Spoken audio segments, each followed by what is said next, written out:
Assalamualaikum warahmatullahi wabarakatuh. Di sini kami akan mempresentasikan tentang manajemen pemasaran untuk pertemuan yang ke-11. Perkenalkan, nama kelompok kami yaitu yang pertama Febrianova Safli, kemudian yang kedua Edgar Gralvin. Materinya dalam pertemuan 11 ini, nomor 1, merancang dan mengelola komunikasi pemasaran terintegrasi.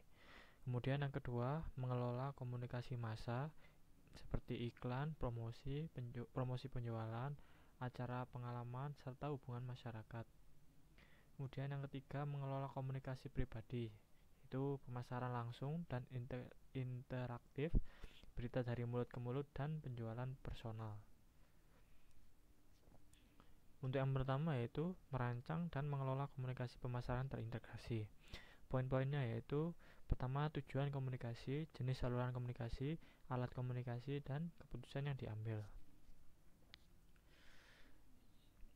Tujuan komunikasi yaitu menentukan tujuan komunikasi pemasaran sangat diperlukan agar proses komunikasi yang dilakukan dalam menawarkan suatu produk perusahaan dapat secara efektif diterima oleh konsumennya sesuai dengan model hierarki pengaruh Rochester dan Percy mengidentifikasi 4 kemungkinan tujuan komunikasi pemasaran seperti sebagai berikut, yaitu satu, kebutuhan kategori, yaitu menentukan produk atau jasa yang diperlukan untuk mengalihkan atau memuaskan perbedaan anggapan antara keadaan motivasional saat ini dan keadaan motivasional yang diinginkan.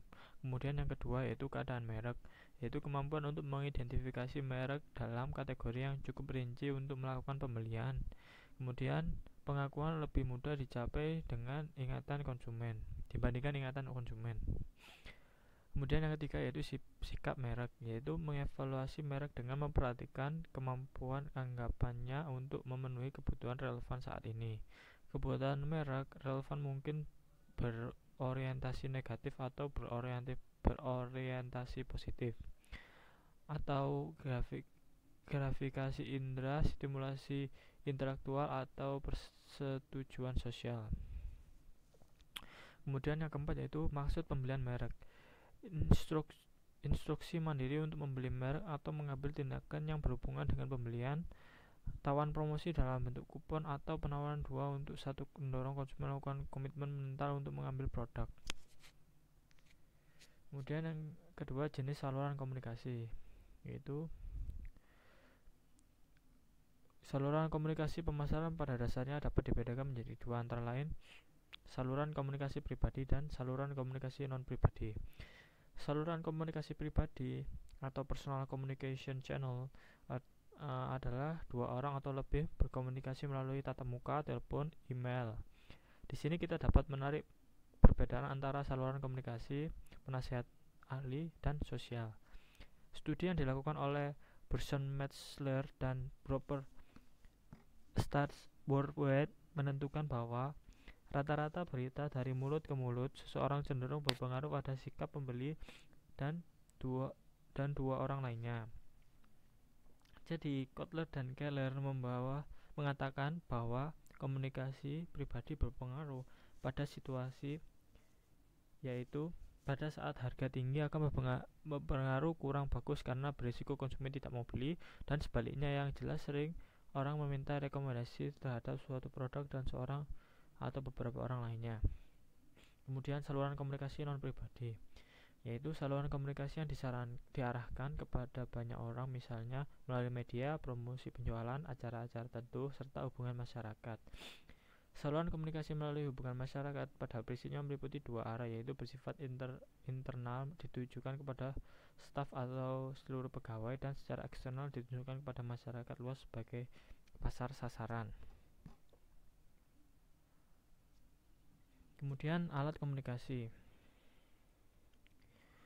Market Public Relations sebagai alat komunikasi pemasaran memadukan pelaksanaan program dan strategi pemasaran atau marketing strategy implement dengan aktivitas program kerja PR atau Work Program of Public Relations, yaitu terdapat 3 strategi penting yang dapat dilakukan, yaitu strategi mendorong atau push strategi, kemudian strategi menarik atau pull strategi, kemudian strategi pengaruhi atau pass strategi. Kemudian keputusan yang diambil yaitu keputusan pembelian adalah suatu keputusan seseorang di mana dia memilih salah satu dari beberapa alternatif pilihan yang ada. Keputusan pembelian adalah tindakan yang dilakukan konsumen untuk melakukan pembelian sebuah produk. Oleh karena itu, pengambilan keputusan pembelian konsumen merupakan suatu proses pemilihan salah satu dari beberapa alternatif penyelesaian masalah dengan tindak lanjut yang nyata. Setelah itu, konsumen dapat melakukan evaluasi pilihan dan kemudian dapat menentukan sikap yang akan diambil selanjutnya. Kemudian yang kedua, mengelola komunikasi massa, yaitu iklan, promosi, penjualan, acara dan pengalaman serta hubungan masyarakat.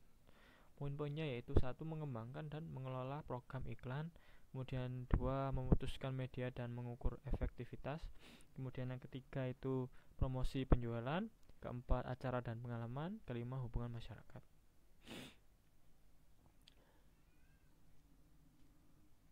Mengembangkan dan mengelola program iklan. Periklanan adalah semua bentuk terbayar atas presentasi non-pribadi dan promosi ide, barang, atau jasa oleh sponsor yang jelas. Iklan bisa menjadi cara efektif dari segi biaya untuk mendistribusikan pesan, baik dengan tujuan membangun preferensi merek atau mendidik orang. Dalam mengembangkan program iklan, manajer pemasaran harus selalu mulai dengan mengidentifikasi pasar, sasaran, dan motif pembelian, lalu menggunakan 5 keputusan utama yang dikenal yaitu mission, apa tujuan iklan, kemudian uang atau money, yaitu berapa banyak yang dapat dihabiskan, kemudian pesan atau message, itu apa pesan yang harus dikirim, kemudian M atau media, yaitu apa media yang harus digunakan, kemudian pengukuran atau measurement, yaitu bagaimana mengevaluasi hasilnya. Kemudian menentukan tujuan iklan, yaitu tujuan iklan harus mengalir dari keputusan sebelumnya tentang pasar sasaran, positioning merek, dan pemrograman pemasaran. Tujuan iklan atau sasaran iklan atau advertising goal adalah tugas komunikasi khusus dan tingkat pencapaian yang harus dicapai dengan pemirsa tentu dalam jangka waktu tertentu. Tujuan iklan dapat diklasifikasi sebagai berikut, yaitu iklan informatif, yaitu bertujuan menciptakan kesadaran merek dan pengetahuan tentang produk atau fitur baru produk yang ada. Kemudian iklan persuasif, yaitu bertujuan untuk menciptakan kesukaan, preferensi, keyakinan, dan pembelian produk atau jasa. Kemudian iklan pengingat, yaitu bertujuan menstimulasi pembelian berulang produk dan jasa. Kemudian iklan penguatan, yaitu bertujuan meyakinkan pembeli saat ini bahwa mereka melakukan pemilihan tepat. Kemudian yang C, memutuskan anggaran iklan. Menentukan iklan diperlukan sebagai beban Lancer, atau iklan sebenarnya merupakan sebuah investasi dalam pembentukan ekuitas merek dan loyalitas pelanggan. Berikut 5 faktor khusus yang harus dipertimbangkan ketika menentukan anggaran iklan, yaitu 1. Tahap siklus hidup produk. Produk baru umumnya mendapatkan anggaran iklan besar. Untuk menciptakan kesadaran dan membuat pelanggan mencoba produk, merek yang sudah mapan biasanya didukung dengan anggaran iklan yang lebih rendah, diukur dengan rasio terhadap penjualan. Kemudian pangsa pasar dan basis konsumen. Merek dengan pangsa pasar yang tinggi biasanya memerlukan pengeluaran iklan yang lebih sedikit sebagai persentase penjualan untuk mempertahankan pangsa, yaitu kemudian untuk membangun pangsa dengan meningkatkan ukuran pasar diperlukan pengeluaran yang lebih besar. Kemudian yang ketiga, persaingan dan kerumunan. Di dalam pasar dengan jumlah persaingan yang banyak dan pengeluaran iklan yang tinggi, merek harus beriklan lebih kencang agar didengar. Bahkan kerumunan sederhana iklan yang tidak bersaing secara langsung dengan merek menciptakan kebutuhan iklan yang lebih banyak. Kemudian frekuensi iklan, jumlah repetisi yang diperlukan untuk melewati pesan merek kepada konsumen mempunyai dampak yang jelas bagi anggaran iklan. Kemudian kemampuan mengganti atau substitusi produk, yaitu merek kurang diferensiasi atau kelas produk semacam komoditi seperti bir, minuman ringan, bank, dan maskapai penerbangan memerlukan iklan besar-besaran untuk menanam citra berbeda. Kemudian mengembangkan kampanye iklan. Dalam merancang dan mengevaluasi kampanye iklan, pemasaran menerapkan seni dan ilmu pengetahuan dan untuk mengembangkan strategi pesan atau memosisikan iklan. Apa yang dikomunikasikan iklan tentang merek dan strategi kreatifnya. Bagaimana iklan mencerminkan klaim merek. Berikut 3 tahapan dalam memenuhi periklanan, yaitu 1. Pembentukan dan mengevaluasi pesan. Iklan yang baik biasanya memfokuskan diri pada 1 atau 2 promosi bertujuan penjualan inti. Sebagai bagian menyempurnakan positioning merek, periklanan harus mengadakan riset pasar untuk menentukan daya tarik yang paling berhasil bagi pemirsa. Kemudian yang kedua yaitu mengembangkan kreatif dan pelaksanaan. Dampak iklan tidak hanya bergantung pada apa yang dikatakan, tetapi seringkali lebih penting bagaimana iklan itu menyampaikannya. Pelaksanaan bisa menjadi penting karena semua media iklan memiliki kelebihan dan kelemahan. Kemudian masalah hukum dan sosial. Pengiklanan dan agensi harus yakin bahwa iklan tidak melanggar norma sosial dan hukum. Pembuatan kebijakan publik membentukkan badan hukum dan regulasi yang substansial untuk mengukur iklan. Agar bertanggung jawab secara sosial, periklanan harus berhati-hati untuk tidak menyerang masyarakat umum dan kelompok etis manapun.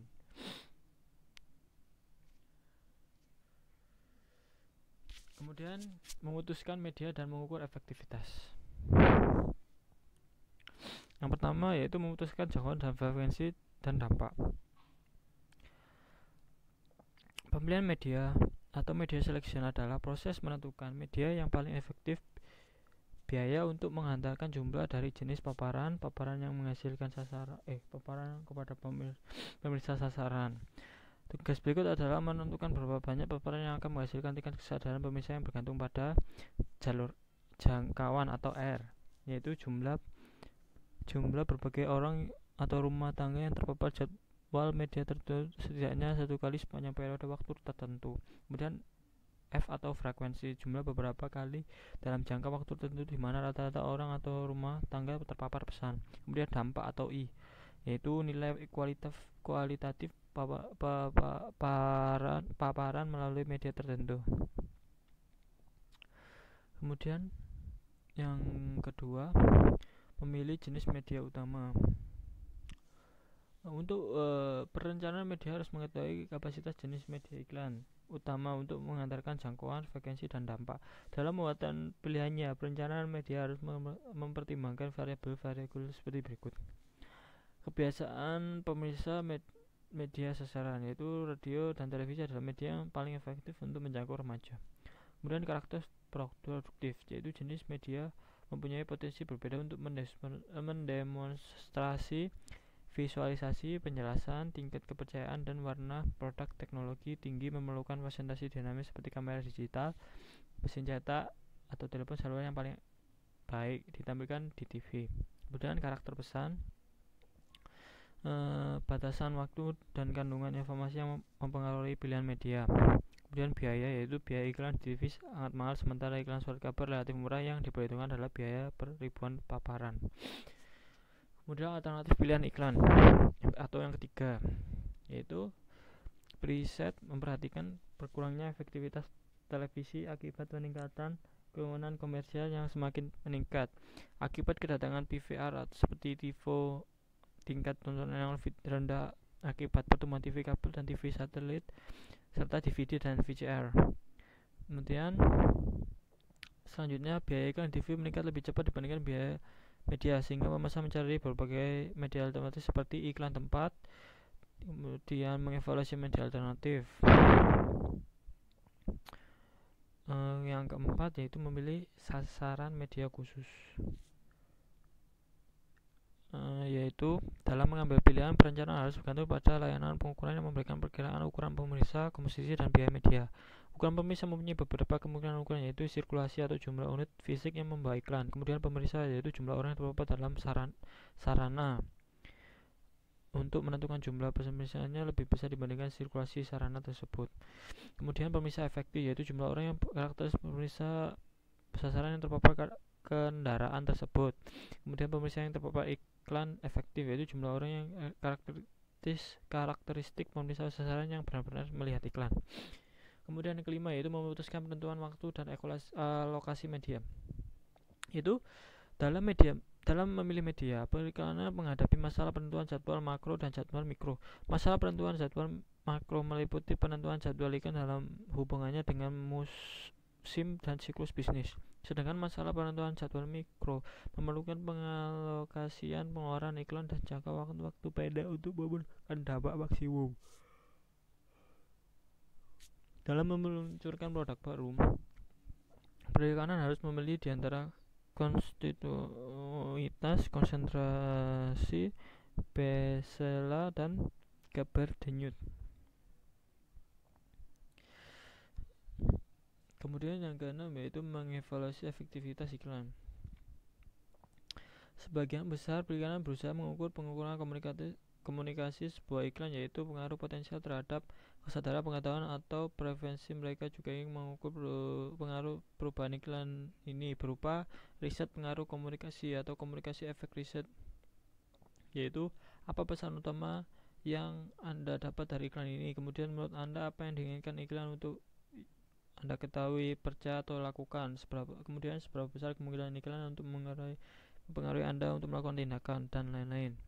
Kemudian riset pengaruh penjualan, yaitu semakin besar faktor lainnya yang dapat dikendalikan seperti fitur atau harga, dan semakin mudah untuk mengukur pengaruh iklan terhadap penjualan. Kemudian promosi penjualan. Tujuannya menentukan tujuan.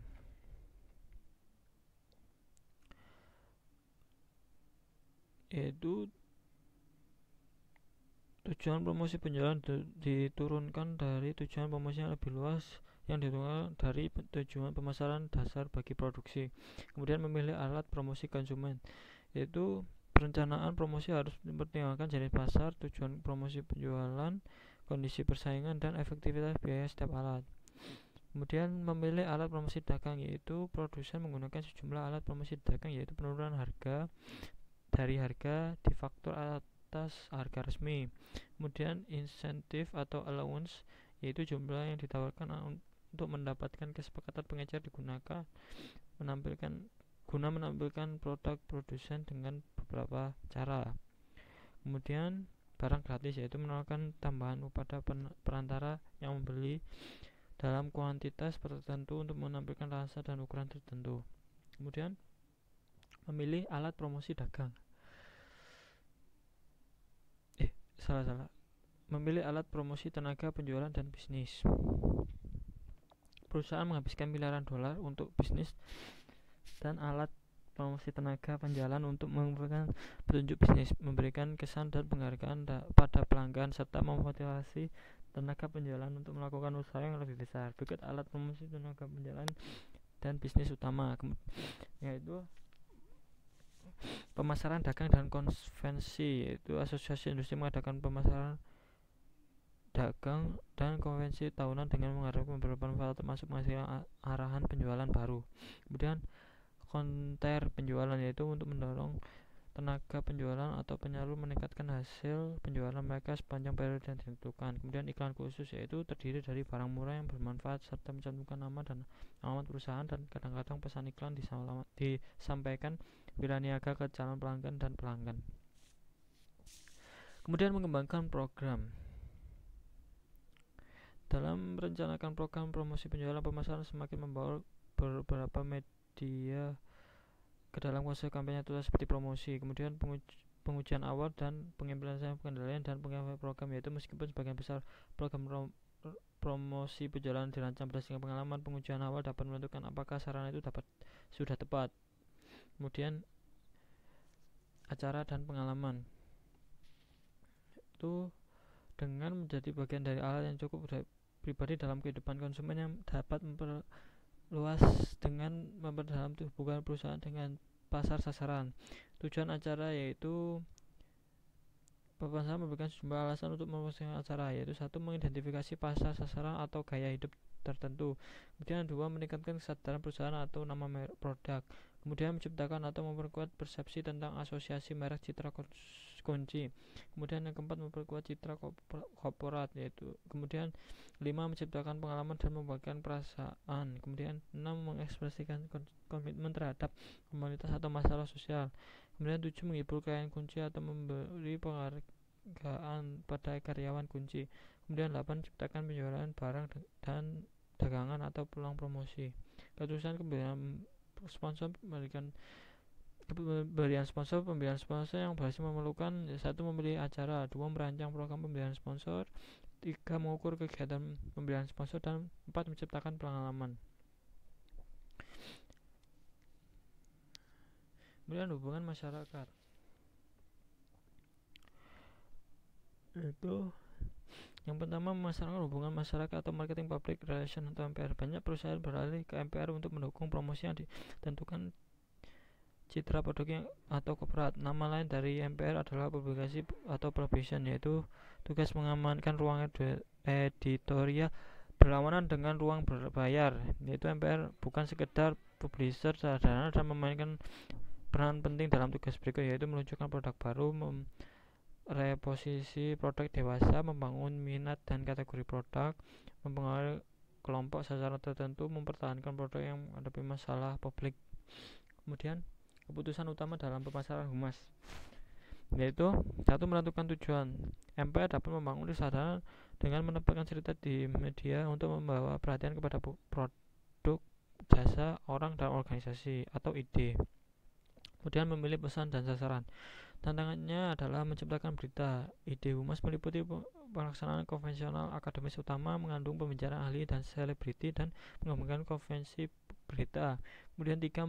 Mengimplementasikan rencana dan mengevaluasi hasil, yaitu kontribusi MPR pada laba bersih sulit diukur karena digunakan serta alat promosi lain. Ukuran termudah efektivitas MPR adalah jumlah pembelian yang dibawa oleh media. Ya, di sini saya akan menjelaskan mengelola komunikasi pribadi, pemasaran langsung dan interaktif, berita dari mulut ke mulut, dan penjualan personil. Yaitu ada 5 poin, yaitu terdiri dari pemasaran langsung, pemasaran interaktif, berita dari mulut ke mulut, perancang tenaga penjualan, dan prinsip-prinsip penjualan personal. Nah, yaitu yang pertama, pemasaran langsung. Pemasaran langsung yaitu adalah penggunaan aluran langsung konsumen untuk menjangkau dan mengirimkan barang dan jasa kepada pelanggan tanpa menggunakan perantara pemasaran. Manfaat dari pemasaran langsung yaitu terdiri dari surat langsung, tujuan, pasar sasaran dan prospek, elemen pemasaran, menguji elemen, mengukur keberhasilan kampanye. Yaitu yang kedua, pemasaran katalog, dan yang ketiga telemarketing, dan yang keempat media lain untuk tanggapan pemasaran langsung. Nah, yaitu surat langsung. Surat langsung yaitu pemasaran melalui surat atau pengeposan langsung, berarti mengirimkan penawaran, pengumuman, pengingat atau barang lain ke konsumen perorangan dengan menggunakan daftar yang sangat selektif. Pemasar langsung mengirimkan jutaan surat per tahun, surat selebaran, brosur, dan wiraniaga bersayap lainnya. Dan tujuan yaitu sebagian besar pemasar langsung ingin mendapatkan pesanan dari calon pelanggan dan menilai keberhasilan kampanye berdasarkan tingkat respon dari pelanggan. Dan yang pasar sasaran dan prospek, yaitu sebagian besar pemasar langsung menerapkan formula RFM, yaitu Recency Frequency Monetary Amount, untuk memilih pelanggan menurut beberapa banyak waktu berlalu sejak pembelian terakhir mereka, beberapa kali mereka membeli, dan berapa banyak uang yang mereka habiskan sejak menjadi pelanggan. Dan yaitu elemen pemasaran. Strategi penawaran mempunyai 5 elemen, yaitu produk, penawaran, media, metode distribusi, dan strategi kreatif. Pemasaran surat langsung juga harus memiliki 5 komponen. Surat terdiri dari amplop luar, surat penjualan, pamflet, formulir jawaban, dan amplop jawaban. Yaitu selanjutnya menguji elemen. Menguji elemen, salah satu keunggulan besar pemasaran langsung adalah kemampuan untuk menguji di bawah kondisi pasar sebenarnya. Sebagai berbagai elemen strategi penawaran seperti produk, fitur produk, kerangka dasar, tulisan, jenis jasa pengirim surat, amplop harga, atau daftar alamat surat. Dan yang terakhir yaitu mengukur keberhasilan kampanye. Nilai seumur hidup dengan menambahkan biaya kampanye yang direncanakan, pemasar langsung dapat menentukan tingkat respons titik impas yang dibutuhkan. Tingkat ini harus merupakan hasil bersih barang yang dikembalikan dan piutang yang tak tertagih. Selanjutnya pemasaran katalog. Pemasaran katalog, perusahaan dapat mengirimkan katalog barang lini penuh, katalog konsumen khusus, dan katalog bisnis biasanya dalam bentuk CD, video, atau online. Yaitu telemarketing. Telemarketing ialah penggunaan telepon dan pusat panggilan untuk menarik prospek menjual kepada pelanggan yang telah ada dan menyediakan layanan dengan mengambil pesanan dan wajib pertanyaan melalui telepon. Telemarketing membantu perusahaan dalam meningkatkan pendapatan, mengurangi biaya penjualan, dan meningkatkan kepuasan pelanggan. Dan yang terakhir, media lain. Untuk tanggapan pemasaran langsung, yaitu pemasaran langsung menggunakan seluruh media utama. Surat kabar dan majalah berisi banyak iklan, media cetak yang menawarkan buku, artikel, pakaian, peralatan liburan, serta barang dan jasa lainnya yang dapat dipesan perorangan melalui nomor bebas pulsa. Selanjutnya yaitu pemasaran interaktif yang bertulis kepada orang lain secara online. Pimpinan opini. Periset komunikasi mengajukan pandangan struktur sosial baru tentang komunikasi antar pribadi. Menurut mereka, masyarakat terdiri dari faksi kelompok kecil yang anggotanya sering berinteraksi. Anggota faksi memiliki persamaan dan kedekatan, mereka memfasilitasi komunikasi efektif, tetapi juga melindungi faksi dari ide baru. Tantangannya adalah menciptakan keterbukaan yang lebih besar sehingga faksi bertukar informasi dan faksi yang lainnya dalam masyarakat. Selanjutnya blog jurnal atau buku harian online yang diperbarui secara teratur menjadi garai penting bagi berita dari mulut ke mulut. Blog sangat bervariasi. Sebagian blog adalah blog pribadi bagi teman dan keluarga, sedangkan blog lainnya dirancang untuk menjangkau dan mempengaruhi banyak pemirsa. Salah satu daya tarik blog yang jelas ialah menyatukan orang dengan minat yang sama. Dan yang terakhir, mengukur efek berita dari mulut ke mulut, yaitu pemasaran mengeksplorasi berbagai ukuran untuk menangkap pengaruh berita dari mulut ke mulut. Perusahaan riset dan konsultasi Kellervay menyatakan bahwa meskipun 80% berita dari mulut ke mulut terjadi secara offline, banyak pemasar berkonsentrasi pada pengaruh online berdasarkan kemudahan penelusurannya. Dalam mengukur keberhasilan viral dari situs web jackrabbitInstitute.com yang dirancang untuk mendukung pemilik bisnis kecil baru, Institute mengidentifikasi blog yang juga memilih cerita yang pada mulanya dipasang oleh beberapa blogger, beberapa berpengaruh berdasarkan ulasan khusus atau menulis cerita mereka sendiri. Dan yang selanjutnya, merancang tenaga penjualan. Merancang tenaga penjualan, sebagian besar perusahaan industri sangat bergantung pada tenaga penjualan profesional untuk menemukan tempat calon pelanggan, mengembangkannya menjadi pelanggan, dan menumbuhkan bisnis. Atau mereka memperkerjakan perwakilan produsen dan agen untuk melaksanakan tugas penualap langsung. Istilah perwakilan penjualan merangkup 6 posisi, mulai dari jenis penjualan yang paling tidak kreatif sampai yang paling kreatif, yaitu diantaranya ada 10, yaitu tujuan dan strategi penjualan, 2 struktur tenaga penjualan, 3 ukuran tenaga penjualan, 4 kompensasi tenaga penjualan, 5 melatih dan mensupervisi wiraniaga, 6 produktivitas wiraniaga, 7 norma untuk kunjungan ke calon pelanggan, 8 menggunakan waktu penjualan secara efisien, 9 memotivasi wiraniaga, 10 mengevaluasi wiraniaga.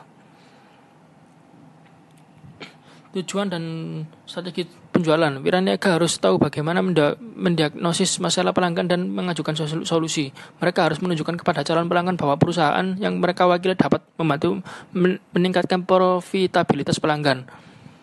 Perusahaan harus menjelaskan tujuan tenaga penjualan secara spesifik. Alokasi spesifik tergantung pada jenis produk dan pelanggan, tetapi tanpa memperhatikan konteks penjualan, wiraniaga harus melaksanakan satu atau lebih tugas khusus berikut: mencari calon pelanggan, prospek, menentukan sasaran, mengkomunikasikan, menjual, melayani, mengumpulkan informasi, dan mengalokasikan.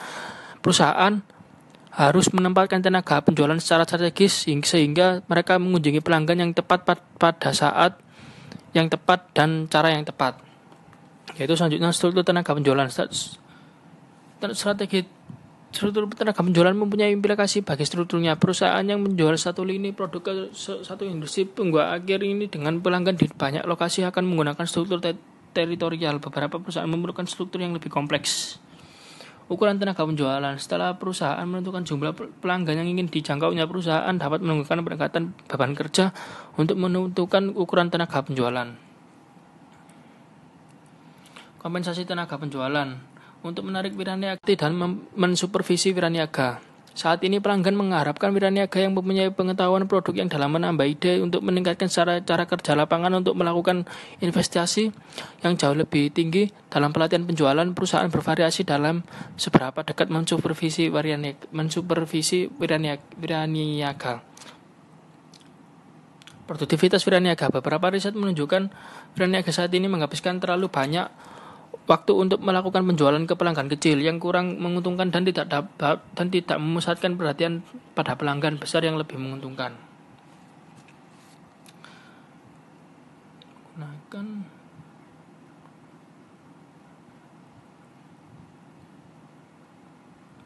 Memotivasi wiraniaga. Mayoritas wiraniaga membutuhkan dorongan dan insentif khusus, terutama wiraniaga yang berada di lapangan dan harus menghadapi tantangan harian. Semakin tinggi motivasi wiraniaga, semakin besar usaha dan kinerja, penghargaan dan kepuasan yang dihasilkan. Semuanya menghasilkan motivasi lebih lanjut. Mengevaluasi wiraniaga. Kita menggambarkan aspek supervisi, penjualan, pengumpamaan ke depan, bagaimana manajemen mengkomunikasikan apa yang harus dilakukan wiraniaga dan memotivasi mereka.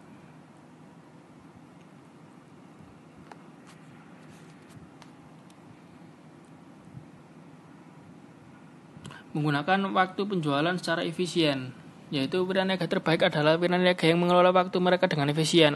Analisis waktu dan tugas membantu wiraniaga memahami bagaimana mereka menghabiskan waktu mereka dan bagaimana mereka dapat meningkatkan produktivitas. Norma untuk kunjungan ke calon pelanggan. Perusahaan sering menentukan berapa lama waktu yang harus dihabiskan wiraniaga untuk mengunjungi pelanggan baru. Perusahaan menetapkan standar kunjungan ke calon pelanggan untuk sejumlah alasan. Selanjutnya yaitu prinsip penjualan personil. Yaitu penjualan personil adalah seni kuno, meskipun demikian wiraniaga efektif saat ini mempunyai lebih dari sekedar insting. Dari mereka yang dilatih metode analisis ini dan manajemen pelanggan, wiraniaga diajarkan metode SPEN untuk membangun hubungan jangka panjang dan pertanyaan seperti situasi, pertanyaan masalah, pertanyaan implikasi, pertanyaan kebutuhan imbal balik. Sebagian besar program pelatihan penjualan menyepakati langkah-langkah utama yang dilibatkan dalam proses penjualan efektif. Berikut 6 langkahnya, yaitu diantaranya ada 1. Mencari calon pelanggan, memprospek dan mengkualifikasikannya. 2. Pra-pendekatan. Yang ketiga, mengatasi keberatan. Yang keempat, penutupan. Dan yang kelima, tindak lanjut dan pemeliharaan. Dan pemeliharaan. Yang keenam, yang terakhir, pemasaran hubungan. Nah, sekian dari penjelasan tentang saya. Kurang lebihnya mohon maaf. Wassalamualaikum warahmatullahi wabarakatuh.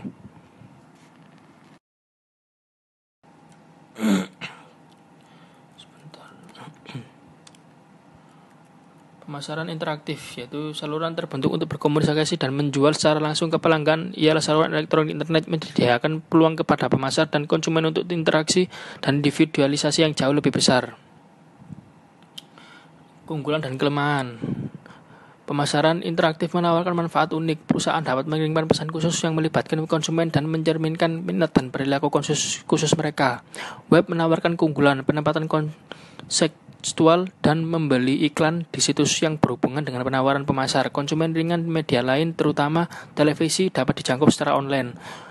Web sangat efektif menjangkau masyarakat sepanjang hari. Penggunaan web juga mempunyai kelemahan. Konsumen dapat menyaring sebagai besar pesan secara efektif. Pemasar mungkin menganggap iklan mereka lebih efektif dibandingkan seharusnya. Akibat klik palsu yang dihasilkan oleh situs web yang menggunakan perangkat lunak. Pengiklan kehilangan kendali atas apa yang ingin dilakukan di konsumen dengan pesan online dan kegiatan mereka. Yaitu menambahkan iklan di promosi online, yaitu situs web. Situs web perusahaan harus merancang situs web yang membentuk atau mencerminkan tujuan mereka secara produk dan visi. Tantangan kuncinya adalah harus merancang situs yang menarik orang menonton untuk yang pertama kalinya dan cukup menarik untuk mendorong kunjungan berulang. Selanjutnya situs mikro. Situs mikro daerah terbatas di web yang dikelola dan dibayar oleh pengiklan atau perusahaan luar. Situs mikro adalah laman web individual atau kumpulan laman yang berfungsi sebagai suplemen situs utama. Situs mikro cocok khususnya bagi perusahaan yang menjual produk dengan minat rendah. Iklan pencari.